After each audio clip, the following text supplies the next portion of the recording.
Stephen Hawking എന്താണ് Epstein ഐലൻഡിൽ വെച്ച് ചെയ്തത് എന്ന് ഞാൻ പറഞ്ഞുതരാം. എപ്സ്റ്റൈൻ ഫയൽസിൽ സ്റ്റീഫൻ ഹോക്കിങ്ങിന്റെ പേരുള്ളത് ആകെ ഒരു സ്ഥലത്ത് മാത്രമാണ്. അതൊരു ഇമെയിലാണ്. വിർജീനിയ ജെഫ്രെ എന്നൊരു സ്ത്രീ സ്റ്റീഫൻ ഹോക്കിങ്ങിനെതിരെ ഒരു അലിഗേഷൻ നടത്തുകയാണ്. സ്റ്റീഫൻ ഹോക്കിംഗ് 18 വയസ്സിൽ താഴെയുള്ള പെൺകുട്ടികളുടെ ഒപ്പം ഒരു ഓർഗി സെക്സ് പാർട്ടിയിൽ പങ്കെടുത്തിട്ടുണ്ട് എന്നാണ് ആ അലിഗേഷൻ. ഈ ഒരു അലിഗേഷൻ ഡിസ്പ്രൂവ് ചെയ്യുന്നവർക്ക് റിവാർഡ് പ്രഖ്യാപിച്ചുകൊണ്ട് എപ്സ്റ്റീൻ തന്നെ എപ്സ്റ്റീന്റെ കാമുകിയായ ഗിസ്ലൈൻ മാക്സ്വെല്ലിന് അയച്ച ഒരു ഇമെയിലാണിത്. പക്ഷേ ഇവിടുത്തെ ഏറ്റവും വലിയ കാര്യം, ശരിക്കും സ്റ്റീഫൻ ഹോക്കിങ്ങിനെതിരെ വിർജീനിയ ജിഫ്രെ അങ്ങനെ ഒരു അലിഗേഷൻ നടത്തിയിട്ടുണ്ടോ? ഇല്ല എന്നാണ് ഉത്തരം.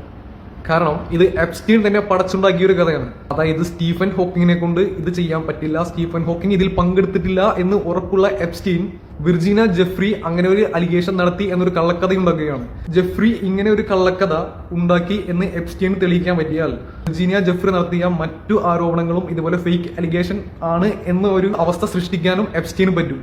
അപ്പോൾ ഇന്ന് ഇന്റർനെറ്റിൽ പ്രചരിക്കുന്ന മീംസ്, റീൽസ് തുടങ്ങി പല ഇൻഫ്ലുവൻസേഴ്സ് വരെ ഇടുന്ന സ്റ്റോറി വരെ സ്റ്റീഫൻ ഹോക്കിങ്ങിന്റെ പേര് എപ്സ്റ്റൈൻ ഫയൽസിൽ വന്നു. പക്ഷെ എന്തുകൊണ്ടാണ് വന്നത്, എന്താണ് അതിൽ വന്നത് എന്നൊന്നും അന്വേഷിക്കാതെയാണ് അവർ പലതും ഷെയർ ചെയ്യുന്നത്. ഇത് കൂടാതെ എപ്സ്റ്റൈൻ ഐലൻഡിൽ ഇരിക്കുന്ന സ്റ്റീഫൻ ഹോക്കിങ്ങിന്റെ ഫോട്ടോകളും പ്രചരിക്കുന്നുണ്ട്. പക്ഷേ ആ ഫോട്ടോ എന്താണ്, അത് എന്നാണ് എന്നെല്ലാം നിങ്ങൾ തന്നെ അന്വേഷിച്ച് കണ്ടുപിടിക്കുക. ഞാൻ പറഞ്ഞ കാര്യങ്ങൾ നിങ്ങൾ വിശ്വസിക്കരുത്, പകരം നിങ്ങൾ തന്നെ ഇതിനെപ്പറ്റി അന്വേഷിച്ച് നോക്കുക.